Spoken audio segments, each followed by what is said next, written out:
Supreme Commander to accept the surrender of the Japanese. He was met by Lieutenant General Eichelberger, commanding the... Setelah mendengar kekalahan Jepang, para pemuda segera berkumpul di Jakarta. Sultan Syahrir, Soekarno, Cairo Saleh, Darwis, dan Wikana berdiskusi dengan serius. Mereka menolak menunggu janji Jepang. Bagi mereka, kemerdekaan harus diproklamasikan segera oleh bangsa sendiri. Dengan semangat membara, mereka merencanakan langkah selanjutnya mendesak Soekarno dan Hatta. Saudara-saudara, saya telah membawa kabar baik. Jepang telah menyerah pada sekutu. Hal ini saya dengar dari radio BBC Londo. Oleh karena itu, saat ini di Indonesia telah terjadi kekosongan kekuasaan. Kalau begitu, kita harus mendesak golongan tua, terutama Soekarno, untuk memproklamasikan kemerdekaan. Benar itu, Jepang sudah tidak terikat lagi dengan kita. Oleh karena itu, kita harus memanfaatkan momen ini. Kita juga tidak ingin bahwa proklamasi kemerdekaan Indonesia dibuat oleh PPKI. Kenapa begitu? Karena PPKI adalah buatan Jepang, dan kita tidak ingin ada campur tangan Jepang atau PPKI dalam urusan proklamasi kemerdekaan Indonesia.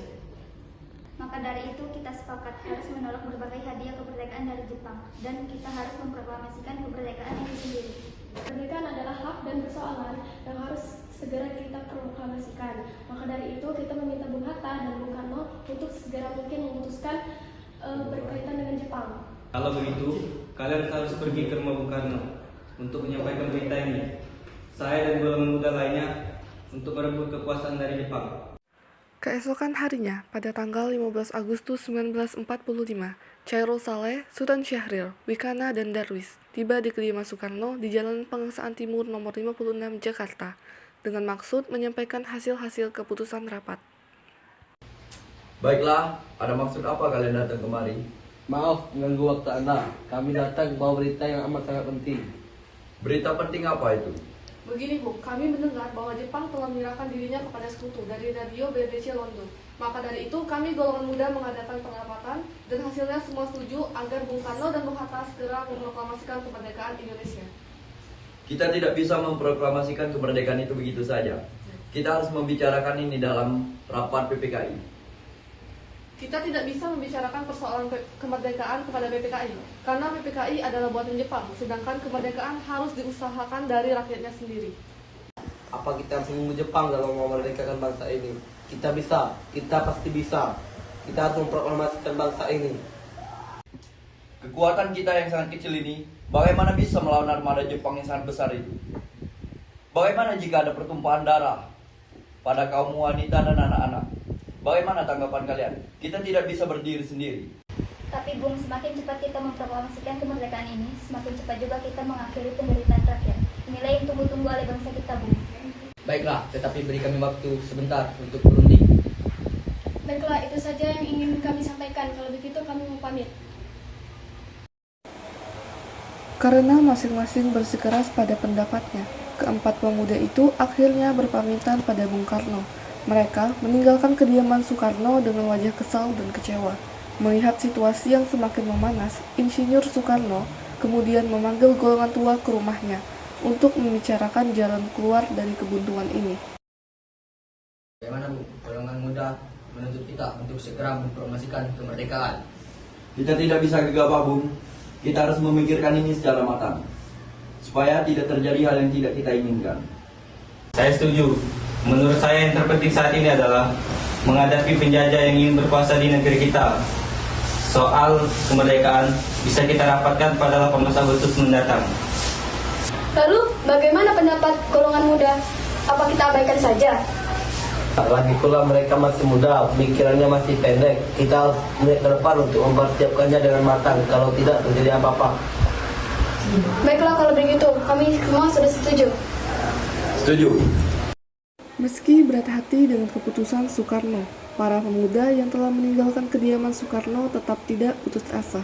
Mereka menyusun strategi bagaimana membujuk Soekarno dan Muhammad Hatta untuk memproklamasikan kemerdekaan sesegera mungkin. Akhirnya, mereka memutuskan untuk mengasingkan kedua tokoh tersebut ke Rengas Dengklok agar terhindar dari pengaruh Jepang di Jakarta.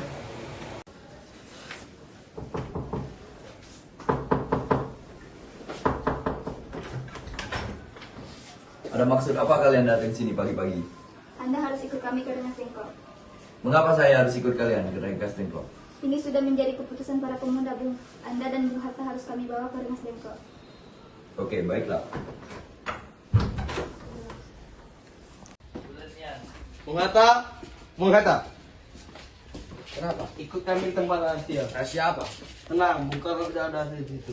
Oke. Ayo ikut. Pukul 17.30 sore, rombongan dari Jakarta akhirnya tiba di Rengas Dengklok. Dengan pengawalan pasukan peta, mereka datang untuk menjemput Insinyur Soekarno dan Muhammad Hatta, guna membawa mereka kembali ke Jakarta.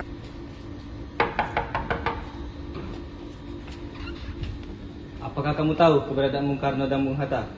Maaf, saya tidak tahu. Beritahu kami di mana keberadaan mereka. Kami akan menjamin keselamatannya dan juga menjamin proklamasi kemerdekaan pada tanggal 17 Agustus. Lambat-lambatnya jam 12. Baiklah, saya akan menunjukkan tempatnya. Mari ikut saya.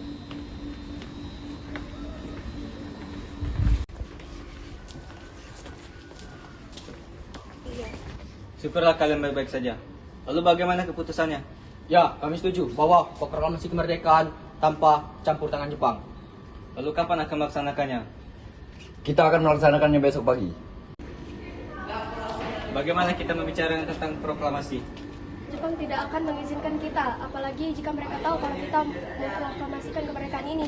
Bagaimana kita meminjam rumah Laksamana Maeda? Baiklah, Bung, saya setuju. Selesailah perundingan di Rengas Dengklok. Semua anggota golongan tua maupun muda kembali ke Jakarta untuk membahas lanjut rencana proklamasi kemerdekaan tanggal 17 Agustus 1945.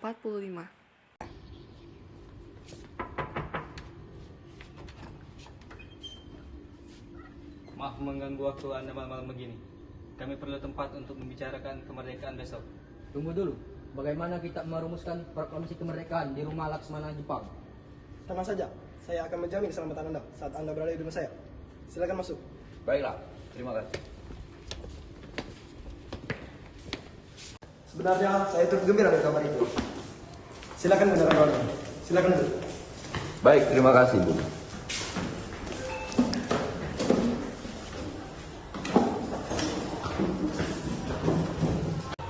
Apakah ada pena dan kertas Laksamana? Oh, sebentar, saya ambil.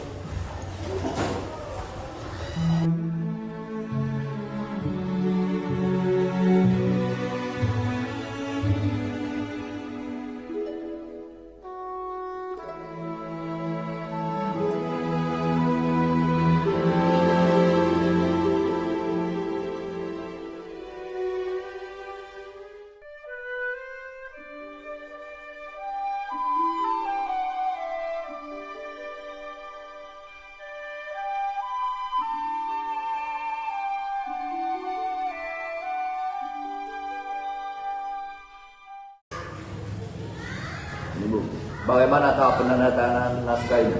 Sebaiknya penandatanganan ini tidak dilakukan oleh PPKI. Naskah ini ditandatangani oleh para hadirin sekalian. Seperti Amerika menandatangani deklarasi mereka. Jangan, kita tidak boleh meniru bangsa lain. Bahwa kita harus berbeda dari bangsa lain. Lalu, bagaimana bukan?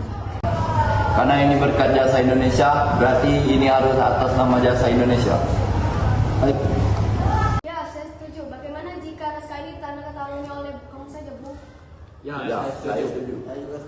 Saya akan memberitahu Bung Sayuti untuk mengetik naskah proklamasi. Baik, semuanya.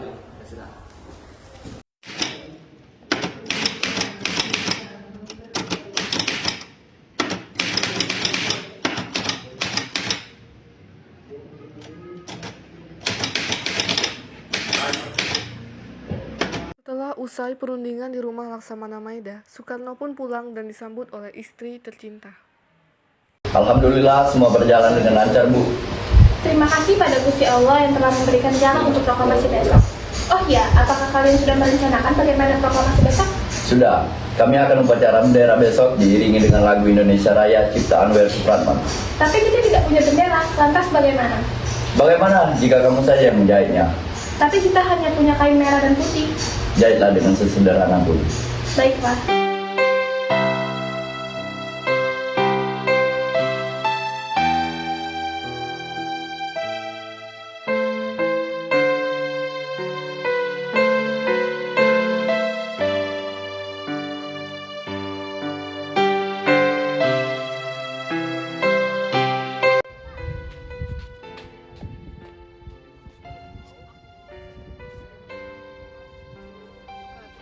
Latif, Suhud.